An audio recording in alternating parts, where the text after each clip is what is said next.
Bueno, muchas gracias por quedarse nuevamente y espero que hayan disfrutado la película La Fuente, una película que se acaba de estrenar en salas. Y quería preguntarte, Daniel, primero, bueno, tú eres guionista también de la película, este es tu tercer largometraje. Cuéntame cómo surgió la idea de contar esta historia y me imagino que muchos se preguntarán qué tanto hay de basada en historia real y qué tanto hay de ficción, pensando que tú la escribiste. Bueno, primero, muchas gracias a todos por la película, por ver la película, por quedarse también. Gracias también a la Sala de Nemesio, también Galia, por recibirnos. Bueno, la película nace 5 años atrás aproximadamente, cuando yo escucho la historia en la radio de Carlos que está defendiendo su negocio. En ese momento había un contexto social, tanto político como de medios de prensa y gente influente que en cierta forma relativizaba el tema de la violencia. Y cuando Carlos defiende su local, se niega a abandonar su negocio familiar, para mí se transforma en un símbolo. Veo ahí el potencial de una historia y me acerco a él y se establece una relación de amistad larga que, bueno, decantó en la película todos estos años después. Y con respecto a lo que preguntabas de los hechos reales, bueno, él está vivo, abrió un local nuevo en el MUT, y está bien él. Y hechos reales, efectivamente, él rescata a un fotógrafo que lo estaban atacando y ahí es cuando él se transforma en un enemigo de la primera línea. Le trataron de quemar el local, le pegaron con un extintor, lo patearon en la calle y toda la parte como política también es un poco cierto. Él se acercó a muchos representantes del poder y que no hicieron nada por él. Y toda la parte familiar es ficción. Todo eso son libertades creativas que yo me tomo. Ah, bueno, y el yaido, esta práctica marcial del desenvainado y envainado de la espada, eso también es real. Carlos Siri, que es el dueño de la antigua fuente, él es tercer dan de yaido, que es este arte marcial. Súper, a propósito que mencionas eso, nos das el paso a preguntarle a Francisco, claro, el sensei, que interpreta a Javier, que es el profesor de este arte marcial que se llama Laido. ¿Cómo fue? En algún momento el subtítulo decía Laido, y yo decía como que... ok, ya, interesante. Ya, qué interesante eso que contabas, que eso también es parte de un poco de la historia real. ¿Cómo fue para ti interpretar este personaje? ¿Cómo te preparaste para, si sabías algo sobre esta arte marcial? ¿Y cómo fue también ser el personaje que contiene, que es como el amigo, profesor, maestro del protagonista, Luis Ñeco? Bueno, primero muy contento, vecinas y vecinos, de encontrarnos aquí en esta salita. Yo vivo aquí en La Reina, en Palma de Mallorca, y encuentro que de verdad somos afortunados de tener estos espacios todavía cuando los cines de barrio han ido desapareciendo, y los que podemos hacer que sigan existiendo somos los que estamos aquí, los que llegamos a ver cine y a compartir y a encontrarnos. Así que gracias por estar aquí. La película, voy a ir más atrás con tu pregunta. A mí la película se me hizo desafiante desde el llamado de Daniel. Dice, voy a hacer una película basada en el estallido social. Y uno dice, oh, ¿cómo se hace una película de eso y con qué punto de vista se hace? Pero no es algo que uno le pueda preguntar a la persona que lo invita tan a quemarropa. Decirle, ¿y cuál es tu punto de vista? Porque eso amerita conocerse, conversar, leer el guión. Entonces, mándame el guión. Y yo leí el guión y encontré en primer lugar que había mucho arrojo y mucho coraje en el intento de un director, de un creador, de tratar de hacer un registro de este momento, que es un momento histórico que todos lo tendremos registrado de manera diferente. Dije, qué difícil, pero también qué valiente. Y me quedé con hartas preguntas que quería hacerle al director cuando lo viera, pero lo primero que a mí en lo personal me sedujo fue el personaje que me invitaba a hacer. En primer lugar porque a lo mejor la mayoría de ustedes me conocen como actor y Y bueno, soy actor, soy comunicador hace muchos años, pero hace 5 años yo me formé como terapeuta Gestalt y en realidad es a lo que estoy dedicado hoy, a las terapias individuales, grupales, corporativas.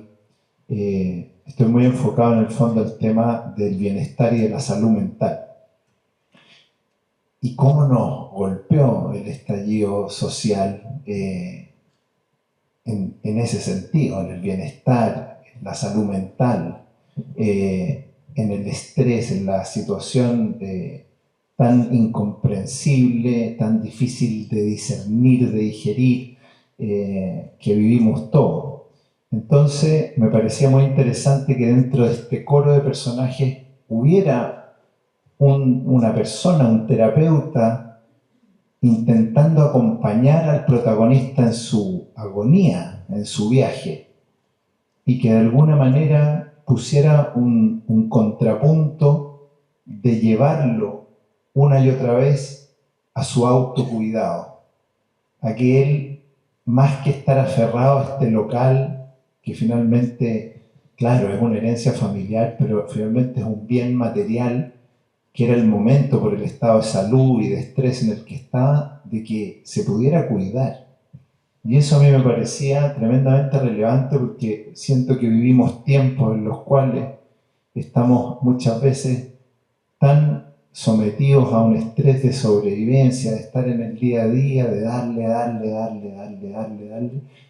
que nos detenemos poco justamente a decir qué podría hacer yo hoy por mi autocuidado, por estar un poco mejor, por mejorar mi calidad de vida, desde nuestras vidas, digamos, hoy día, lejos del estallido, pero sobre todo en ese minuto en el cual todo era muy álgido.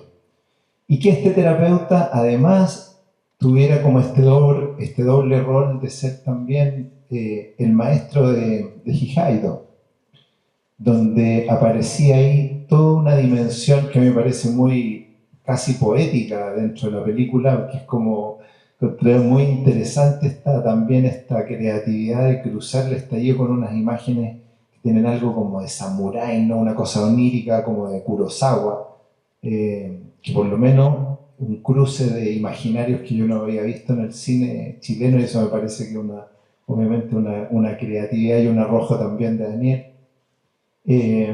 Con lo que implica un arte marcial en términos de una disciplina, de un honor, de preguntas profundas en relación a la ética, a qué me mueve a hacer lo que estoy haciendo realmente, y a esa gran pregunta con la cual el protagonista se va.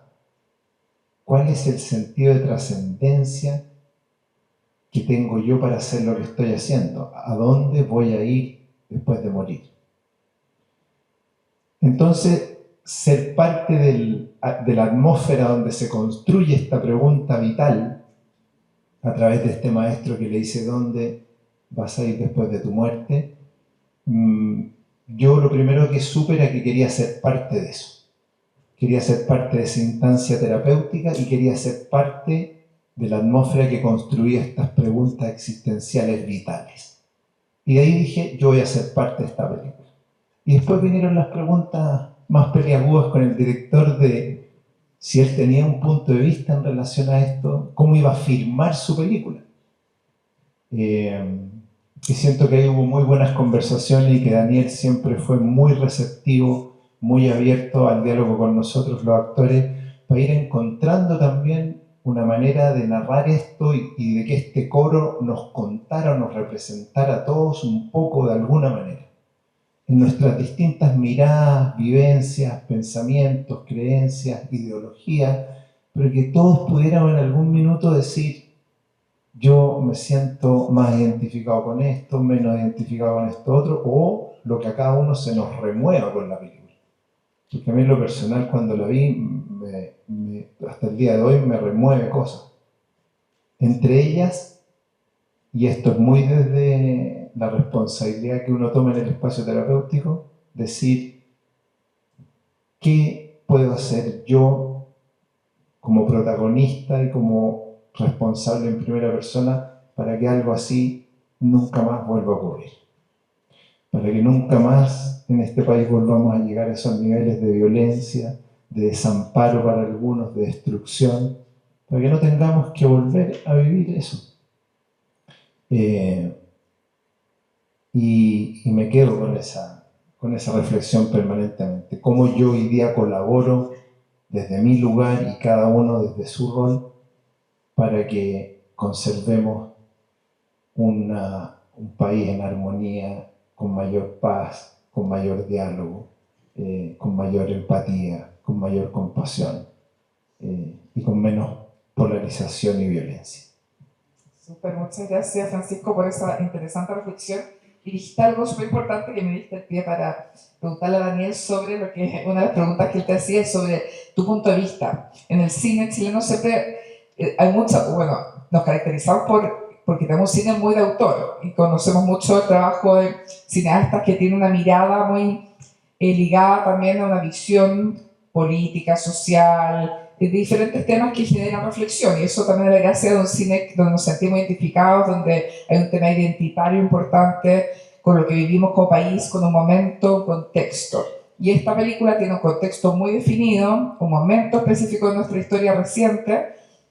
¿Cómo fue para ti, como cineasta con una mirada particular, tomar un punto de vista que puede a veces ser quizá distinto a lo que de repente muchos cineastas han planteado en el último tiempo en el cine relacionado con temas de este tipo, relacionados con temas políticos, valóricos, sociales? ¿Cómo fue reflejar tu punto de vista en esta película, en esta obra cinematográfica? Yo creo que esto en general es algo que trato de hacer en todo lo que he hecho. Esta es la tercera película. También he escrito algunas cosas. Siempre trato de encontrar esos puntos donde todavía no está resuelto el asunto, por así decirlo. Esas zonas grises, esas preguntas morales que nos quedan ahí, esas dificultades para dar una respuesta definitiva. Yo creo que ahí hay material de sobra para explorar, para plantear preguntas. El arte no está para dar respuestas, creo yo. Está para abrir diálogo. Y en ese sentido, mi pensamiento, por así decirlo, político, personal, queda un poco al margen a la hora de hacer la película. Por supuesto, si nos ponemos desde el punto de vista de un empresario, uno tiende a entender un poco que no busca explicar mucho lo que está pasando al otro lado de la violencia, sino que se pone desde una víctima que es un empresario. Entonces, yo creo que eso ha sido siempre mi camino, en el fondo, buscar esas zonas donde todavía no tenemos temas resueltos 100% y explorar, y jugar. Súper, muchas gracias. Voy a abrir las preguntas al público. Imagino que varios de ustedes pueden tener preguntas. Les pido, tenemos poco tiempo porque no podemos extendernos demasiado, así que les pido acotar las preguntas lo más posible, ir directo a lo que quieran preguntarle a Francisco o a Daniel, por favor. Así que voy levantando la mano y Catalina le acerca el micrófono. Hay un celular que está sonando para si la pueden silenciar, por favor, por la cámara. Ahí, si le puede pasar a la señora Catalina.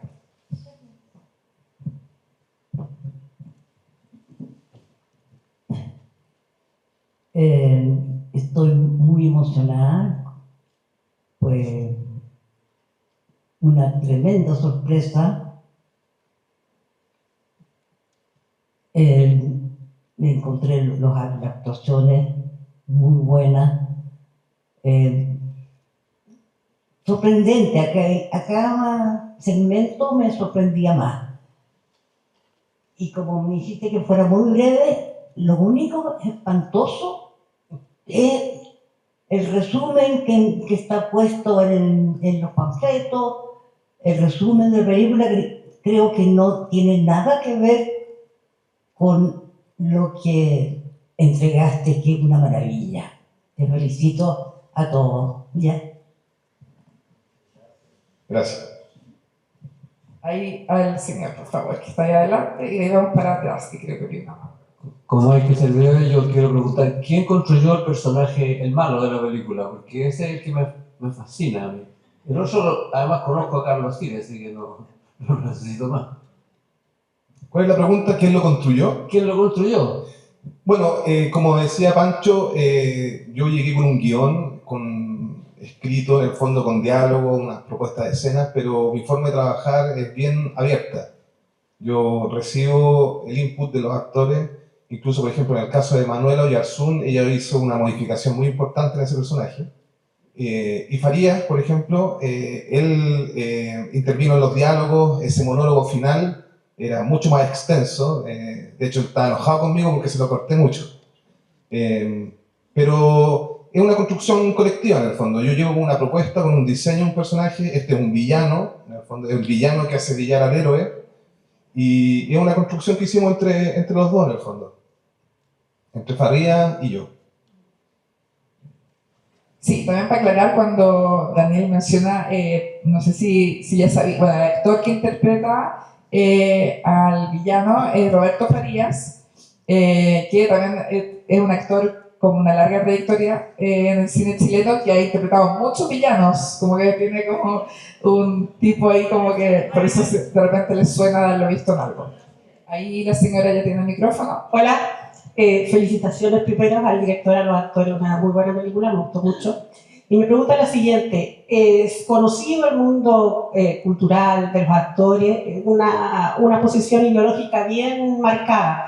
¿Cómo fue recibida por parte de sus colegas esta película en particular? Bueno, como es una película que está recién estrenada, está en los cines desde el jueves recién, la verdad no he tenido mucho feedback como del medio, pero sí he notado cierta frialdad, por así decirlo, o indiferencia, se podría decir, de mis amigos directores y productores que conozco que la han visto. Pero bueno, es parte del juego. En realidad, cuando uno hace una película así, porque esto es muy personal, en el fondo yo puse mucho de mí en la película, toda la parte trascendente, por ejemplo, es la historia de Carlos y el estallido y todo eso es una excusa para hablar de lo otro, que es lo que a mí de verdad me interesa. Así que nada, a mí me da lo mismo en realidad, no me importa. No sé cómo la ha ido a Pancho con sus colegas actores, si te han dicho algo. Bueno, la verdad estoy un poco alejado del mundo actoral más inmediato. Entonces, la verdad no he tenido la oportunidad de conversar con nadie que la haya visto. Yo creo que en general, como dice Daniel, no es una película que a lo mejor sea muy de gusto de ese sector. No sé si han ido mucho a verla, pero yo tampoco he tenido hasta ahora ningún feedback de colegas o algo. Así que no sé. Lo que sí sé es que es muy importante al momento de emitir cualquier opinión, por lo menos darse el tiempo de sentarse en la sala, ver la película y de ahí después poder decir algo. Sí, importante eso. También a propósito, Daniel, que mencionaste lo de Carlos Civil, siento que él, en el fondo, no sé, él participó en la preproducción, en el guión, en algo, y bueno, obviamente como que es su historia y él estaba al tanto. ¿Por qué no mantener el nombre del original o como pegarse más a su, como pensando que es como autorizada la historia? ¿Cómo fue? Sí, es que hay una distinción entre película basada en hechos reales y película inspirada en hechos reales. Esta es una película inspirada en hechos reales. Eso, si uno busca ahí la definición, es mucho más libre. Entonces yo tomo ciertos hechos que son reales, los que les mencioné, y de ahí yo ficciono, invento. Una película basada en hechos reales no podría haber matado al personaje, se habría llamado Carlos Civil. Entonces, esa es como la diferencia. Y, por ejemplo, la muerte del personaje está basada en otros casos que yo investigué en el proceso de guión.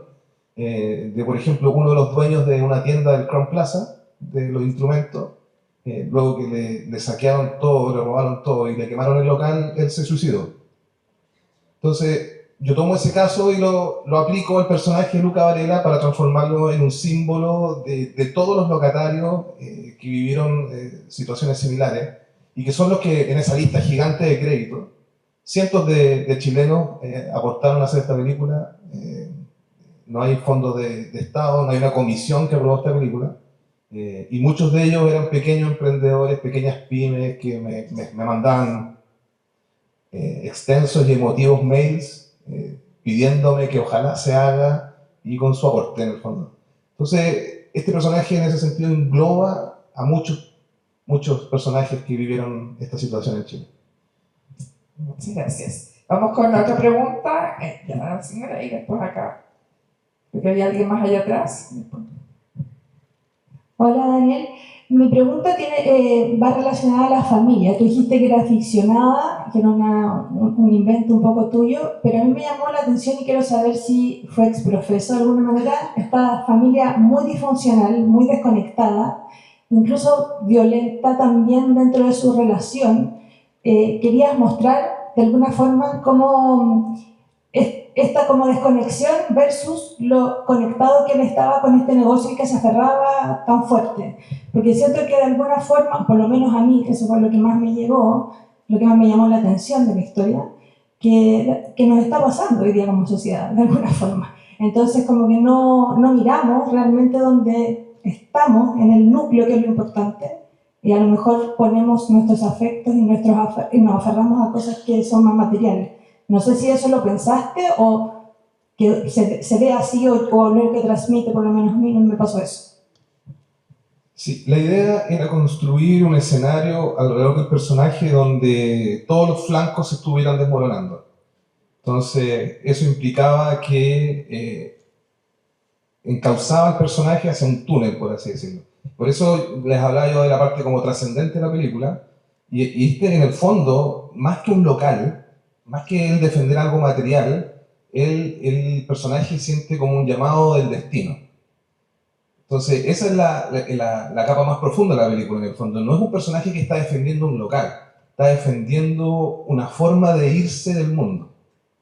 Él tiene una opción, dice, ya, podría vender, operarme, seguir, pero él siente un llamado a morir de esa forma.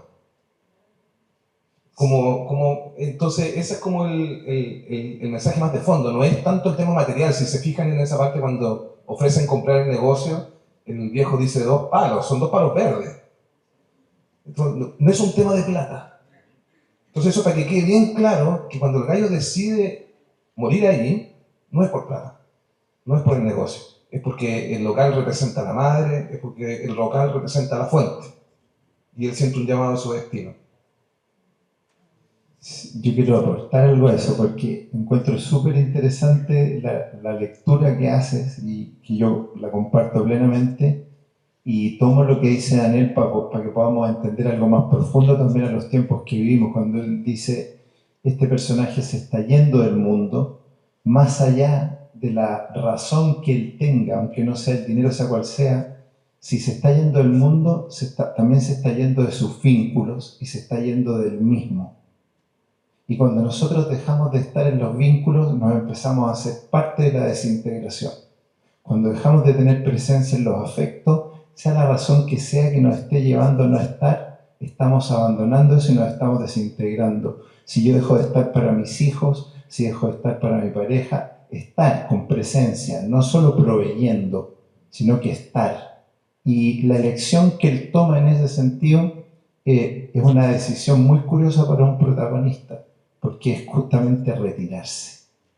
Y creo que hoy día lo que tú dices es muy cierto, gran parte de los deterioros que vemos en la propia vida es porque nos retiramos de nosotros mismos, nos abandonamos a nosotros mismos y de ahí empezamos a abandonar los vínculos que son realmente esenciales. ¿Para qué decir cómo eso llega a cómo vamos abandonando nuestra vecindario, nuestras comunidades, nuestra ciudad, nuestro país? Y así va el círculo de abandono expandiéndose. Entonces la única manera que tenemos, a mi parecer, de poder revertir eso es volviendo a estar con presencia, para escuchar al otro, para verlo, para respetarlo, para decir, aquí estoy. Muchas gracias. Muy bonitas palabras. En primer lugar, yo escuché a Luis Ñeco en un programa X, a propósito de alguna de las preguntas por ahí. Él dijo que efectivamente había sentido algún tipo de incomodidad dentro del gremio de los actores. No obstante, también señaló que él trataba de ser lo más profesional posible y no asumir un rol en favor de un sector o de otro. Eso por un lado. Por otra parte, las explicaciones y la visita de ustedes es muy aclaratoria. Si ustedes no estuvieran aquí y yo veo la película, me formo una opinión. No sé lo que es real ni sé lo que es ficticio.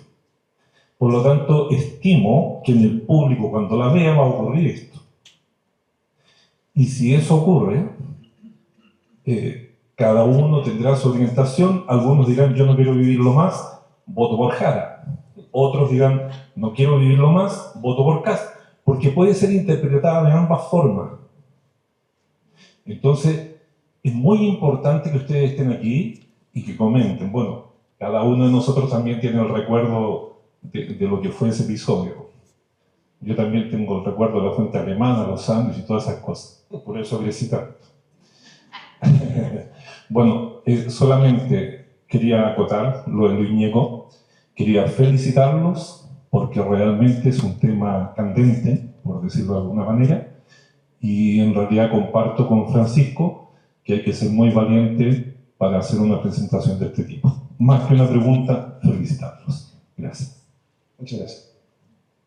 Hola, buenas noches. Hoy un gusto estar compartiendo con todos, sobre todo con los realizadores. Los quiero felicitar, me emocionó mucho la película y me conectó con unas frases que decía un autor ruso en relación al teatro, que decía: el teatro comienza cuando se cierra el telón. Y esto yo se lo transmito y lo aplico ahora al cine, que es lo que me está ocurriendo ahora a poco momento y que me vienen algunas imágenes. Entonces, como que me conecto con eso, me emociono, me hace reflexionar. Y que yo creo que es la gran función del arte. No es solucionar el problema de una sociedad, sino que despertar o a lo mejor mostrar otro punto de vista. Simplemente eso. Eso por un lado, felicitaciones a todos, a todo el equipo. Y por otro lado, les quería consultar qué relación hubo en el estreno de la película con este momento tan especial que vivimos en nuestro país. Porque la opinión que podamos tener de esto va a ser muy distinto el próximo viernes. Entonces, en eso me gustaría ver que me cuenten un poquito. Bueno, la película estaba pensada, mi plan inicial era estrenarla a los 5 años. O sea, era estrenarla el 18 de octubre del 2024. Y bueno, así es el cine. Se alargó un año más el proyecto y coincidió. He recibido muchas críticas, por ejemplo, que el timing perfecto de la película, justo ahora, ¿por qué ahora? Esto es propaganda. No hubo ni un plan en ese sentido. Por supuesto que el preestreno que se hizo en el Teatro Oriente el 16 de octubre tenía el simbolismo de hacerlo cerca de la fecha, cosa de que se produjera una cosa de prensa, que hubiera difusión. Pero, siendo honesto, coincidió con los tiempos y por supuesto que el timing es perfecto, en eso coincido. Porque justamente ahora estamos discutiendo modelos políticos de ideas totalmente opuestos. Y como dices tú, esto nos permite sentarnos en la mesa y conversar. Para mí uno de los aspectos más potentes del camino de la conciencia, de elegir el camino de ser más consciente, tiene que ver con justamente entender la posibilidad que tenemos de elegir. Y podemos elegir en cada segundo de nuestra vida el paso siguiente que vamos a dar. Pero sobre todo podemos elegir cómo queremos reaccionar al estímulo que viene de afuera. Entonces, muy interesante lo que tú dices, porque tú dices, después del domingo, esta película puede ser una u otra. Depende de lo que tú elijas. Depende de lo que yo elija. Si yo después del domingo me quiero montar una guerra, eso elegí. Si yo después del domingo elijo seguir construyéndome desde la tranquilidad, la calma, la buena convivencia, la colaboración, etcétera, etcétera, lo elijo también. ¿Quién puede decirle a cada uno qué elegir? Nadie. ¿Pero tenemos la posibilidad de hacerlo? Sí. Muchas gracias por la reflexión a todos. Se nota que eres coach, porque dice unas palabras muy... Sensei Javier. Parece que acá quizás van a salir algunos próximos interesados. Soy el sensei de la película, no puedo decirle al alumno saquen la espada y córtenle la cabeza a cualquiera que les caiga mal aquí, no funciona así. Super, A propósito, permíteme una cosa, una anécdota a propósito de la espada. Hay una historia muy bonita de los samuráis que yo usé mucho y muy inspiración para esta película y que es parte también del tai chi, de otras cosas. Pero hay un samurái que está enfrentándose a un adversario y en un minuto hace un movimiento y lo hace caer al suelo y él levanta su espada. Y en el código samurái él era el vencedor, por lo tanto podía en honor cortarle la cabeza. Y él levanta su espada y en el momento en que va a aplicar el corte de cabeza, el que está abajo lo escupe a la cara. Y él detiene su movimiento, se retira, guarda la espada y se va. Y se acercan los discípulos. Y le dicen, pero maestro, ¿qué pasó? Lo que correspondía en ese momento, en honor a la disciplina y a la escuela, es que usted cortara la cabeza de su adversario que estaba vencido. Y él dice, sí, efectivamente es lo que correspondía. ¿Y por qué no lo hizo? Porque cuando me escupió a la cara, sentí rabia. Y un samurái no puede cortar la cabeza de un adversario con rabia. Para que sea en la ética y en honor del samurái, tiene que hacerlo en un corte de plena conciencia, sin sentir ninguna animadversión con el adversario. ¿Por qué? Porque si no, ese corte se transforma en un karma para él. Y él carga el odio de haberle cortado la cabeza a alguien con ira. Hermoso. El cuento, yo también participo de eso, de esa creencia, o sea, de esas prácticas. No, quería darle, felicitarlos porque al equipo completo que logró hacer esta película, yo fui de los primeros que me puse con algo, pensé que no íbamos a lograrlo y lo lograron y por eso que los felicito, muy buena la película. Eso es todo. Ahí le va a pasar la señora que está ahí en la tercera fila con el gorrito.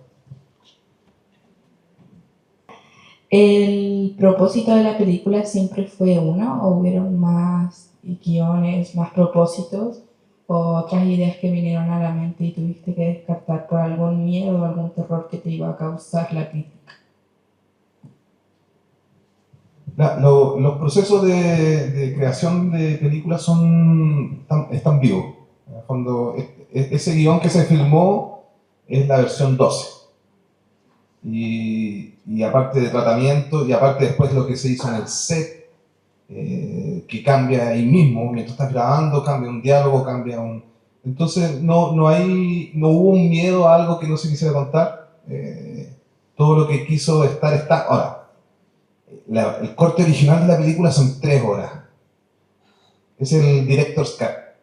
Entonces por eso pasa también, y que habría sido muy poco amigable la película con 3 horas, por eso pasa también que algunos de los personajes secundarios a veces se sienten un poco como que falta, que se desarrollen más. El mismo personaje de Sensei acá tenía unas escenas preciosas con Lucho, pero bueno, hay que hacer esos sacrificios para que la película sea un poco más digerible, un poquito más comercial. Entonces esas son las cosas que duelen, de repente haber tenido que cortar eso por un propósito más práctico y no tanto por la historia, que era, en 3 horas se contaba completa. Una consulta, desde el momento que tienes la película y el tiempo que te demoras en llamar a los actores, en juntar el dinero, grabar y al final tenerla, como tú dices, 12, ¿cómo se llama? Versiones. ¿Cuánto tiempo pasa más o menos para que nos expliques más o menos a nosotros que venimos solamente en la película? Que desde que se te ocurre, hablaste con la gente, me imagino que tuviste que hablar con el dueño, que te autorice. Cuéntanos un poco más o menos cómo fue el tiempo, todo eso. El cine tiene varias etapas como establecidas. Está el desarrollo, después la preproducción, producción, postproducción, distribución.